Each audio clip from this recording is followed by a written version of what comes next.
Okay, so today's lesson, I want you to follow along with me. We're going to be coding a simple guessing game in JavaScript. So to get started, open up your VS Code. It should look like this. And go ahead and click Open Folder. This is really important. And when you're there, navigate to wherever you're putting your projects. I'm going to go to my dev folder. I'm going to create a new folder here. I'm going to call it JavaScript guessing game. And I'm going to select that folder. So now we have a project open in VS Code. The next thing you should make sure you have is go to the extensions tab and search for live server. Make sure we have that installed.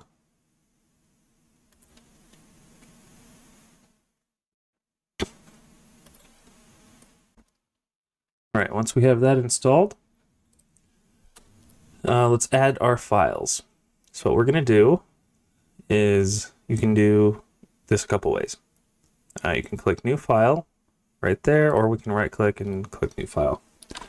When you're adding a new file, you need to add the file extension. So I'm going to do guessing game.html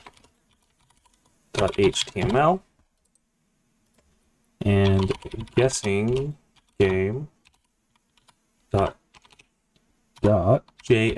for JavaScript. Once we have this, we are ready to get going. A few things you can do though before. If you want to be able to zoom, go to settings, check this on. That will allow you to hold control and zoom in and out. And I will give you screen keys as well. Okay. The other thing you'll probably want to do is open our terminal. We can do that with this hotkey, Control-Shift-tilde. Okay, so I have given you the URL to the notes for this lesson.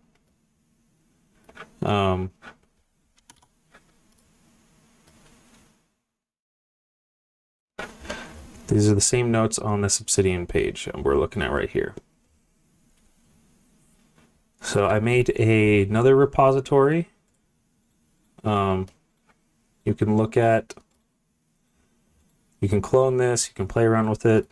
We've got games, there's other small examples.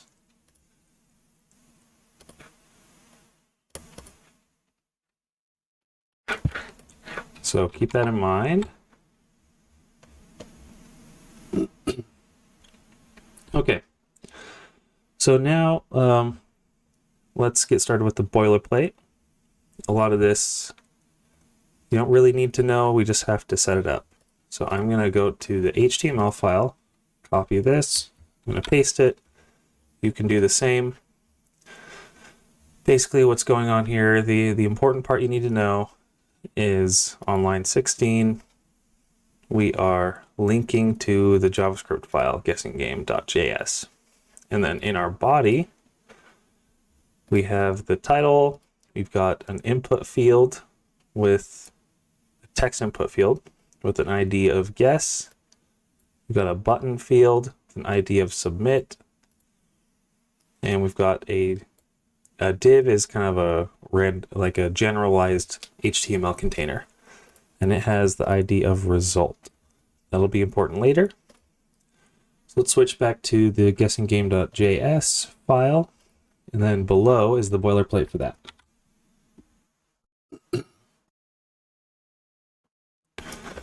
So just to run through this, these are constants.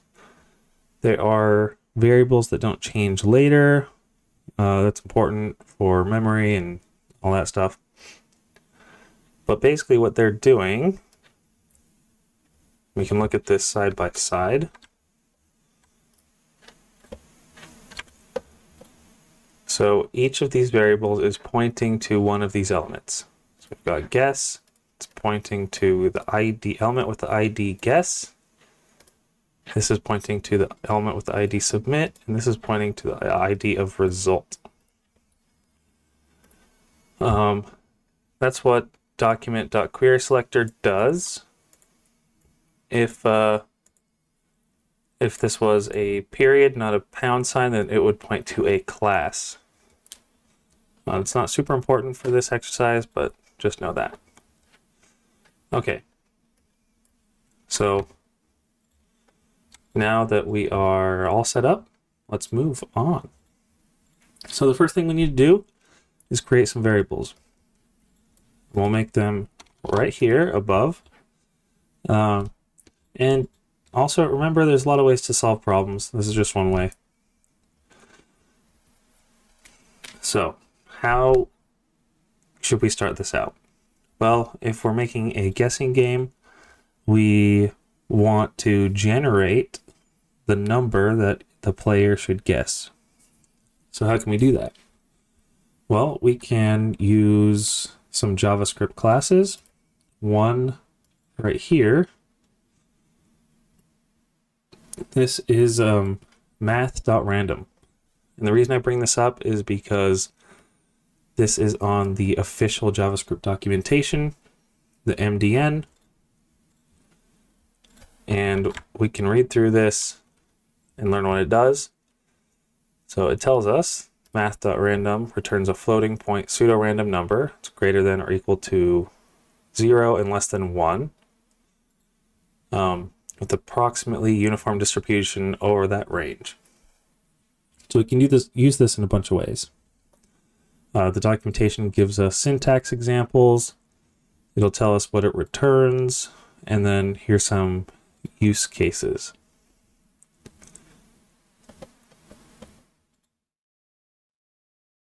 What we're going to do is we're going to do this, getting a random number between two values.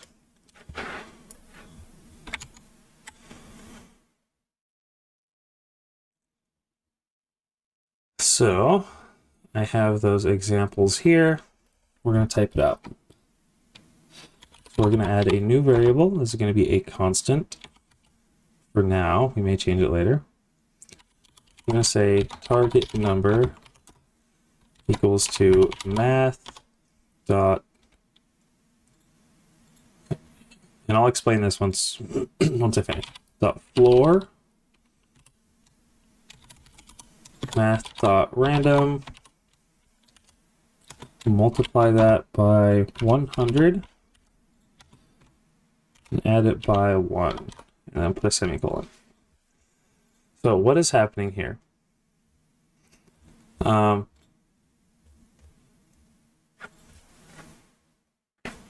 If we find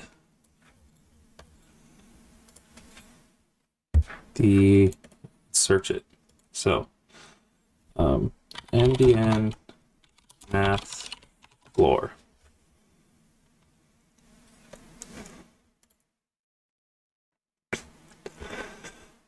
So this is a method that rounds down and returns the largest integer less than or equal to the given number. So here's some examples. Math.floor of 9.95. The output will be 5.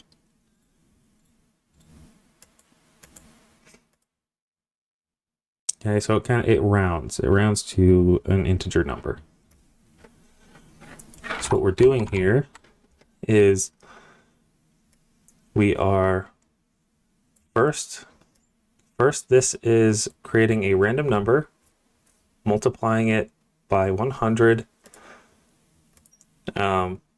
It's a random float, if we remember the documentation. So a value between 0 and 1. And then we are rounding that to the nearest integer, and then adding it adding 1 to that.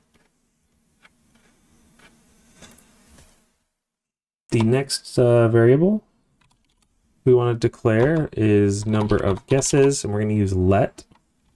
Let and var are similar, but we use let now. That's the new convention. Can't get my semicolon. Okay. So the number of guesses is starting out with 0. Pretty simple. We're going to change that when we get into this logic here. So let's talk about this. So what's happening here? This is a reference to our submit button constant up here, in which we are querying our button.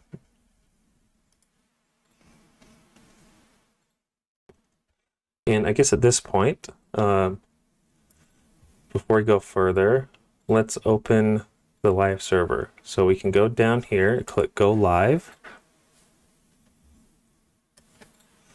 and it should look like this. Okay, nothing will happen yet.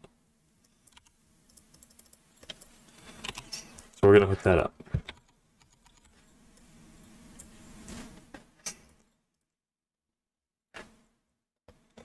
Okay, so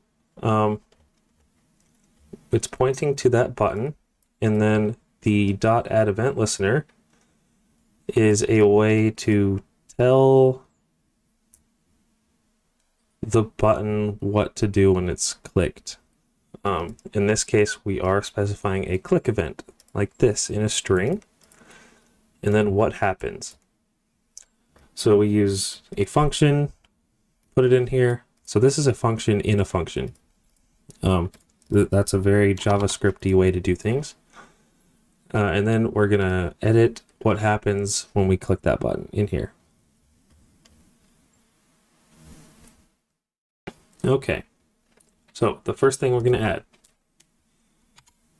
I'm gonna tab in just for clarity, and we are going to increment the number of guesses by 1. This syntax, the double pluses, is the same as this. Number of guesses equals number of guesses plus 1. It's just a shorter way to do that.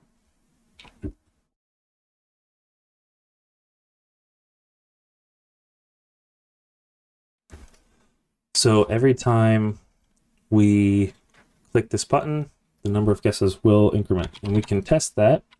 So I'm going to do console.log number of guesses. Let's go to the website, hit F12 to open our console. All right. So we can see those increment there.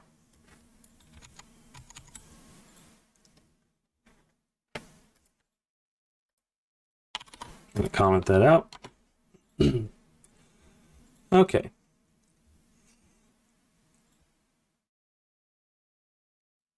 So now let's create a variable that holds the guess. So we're going to do constant guess equals parse int.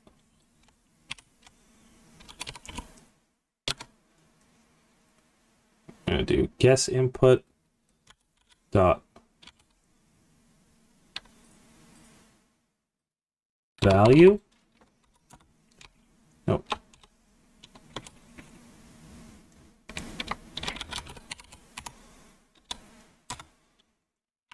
And it'll be 10.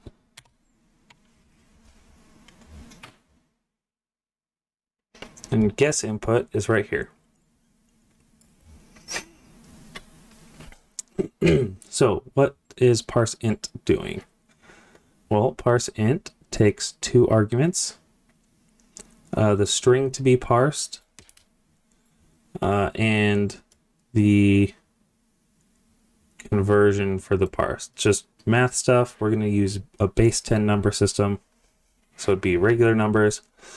Basically what it's doing is it's reading the text input for the field and turning it into numbers. If it's a number, it'll be that number. If it's a letter, it'll turn it into a number, basically. So anything works. It's just an easy way to do it. And now we get into some logic. So we're going to start with an if block. If, parentheses, guess is equal, use 3, to target number. If that's true, do something. So let's talk about, in JavaScript, there's different equal signs. So single, double, and triple. Single is an assignment operator. Double is an equality. So it'll try to convert two values. And it's a little loose. With a triple, basically is a strict equality operator. It's meant to compare two values for equality without any type coercion.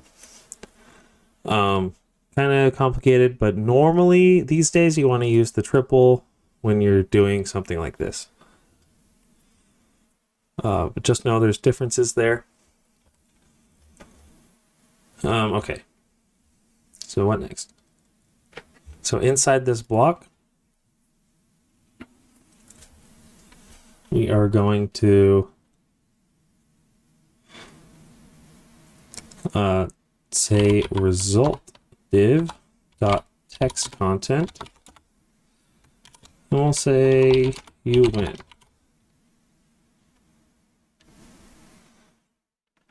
And then I'm going to add a plus sign here.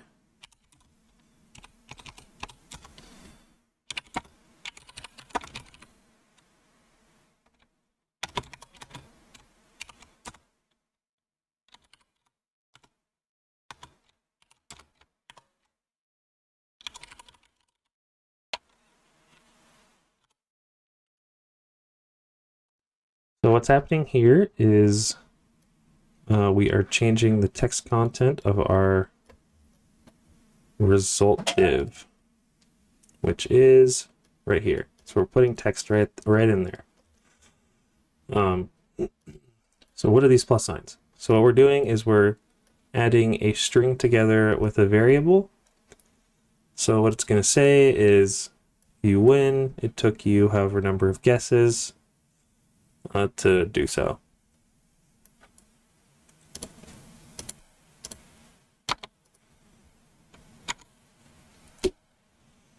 All right.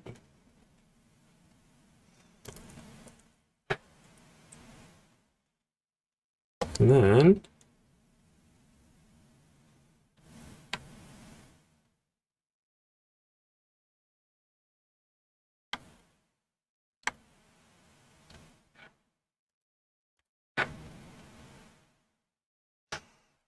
then we want to add a submit button dot disabled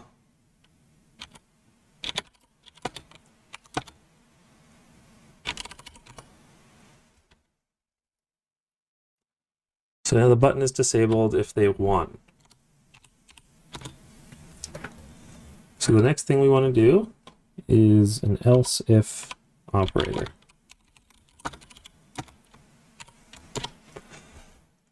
So in logic terms, basically what's happening is if this is not true,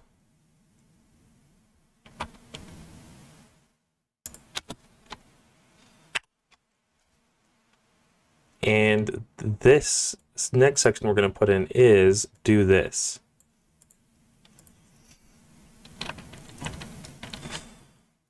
And what we'll put in here is if guess is less than target number,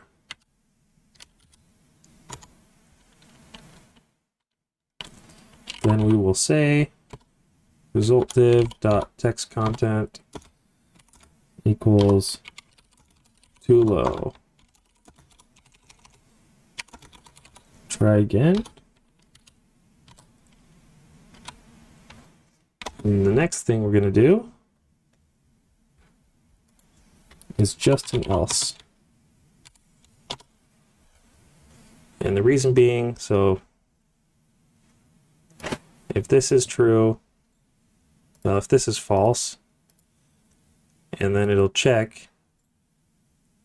If this is also false, then the only other option is this next else statement. So it'll be really similar to the last one. I'm going to say result div dot text content equals too high. Try again.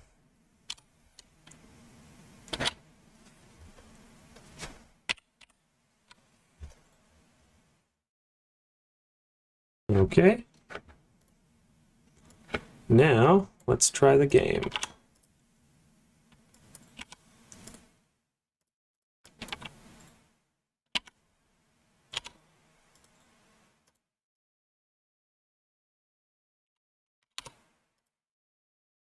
Okay, so it looks like it's working. Once you've done that, if you want more practice, you can try out some of these challenges. And then what I would like is to see this game you created in a repo, and I want the link to it. I'll put all that stuff up in Canvas like I was talking about, and continue the Intro to JavaScript Code Academy course. I know it says 20 hours, but if you want to know how to use JavaScript, just go through it a little bit at a time. And that's it for today.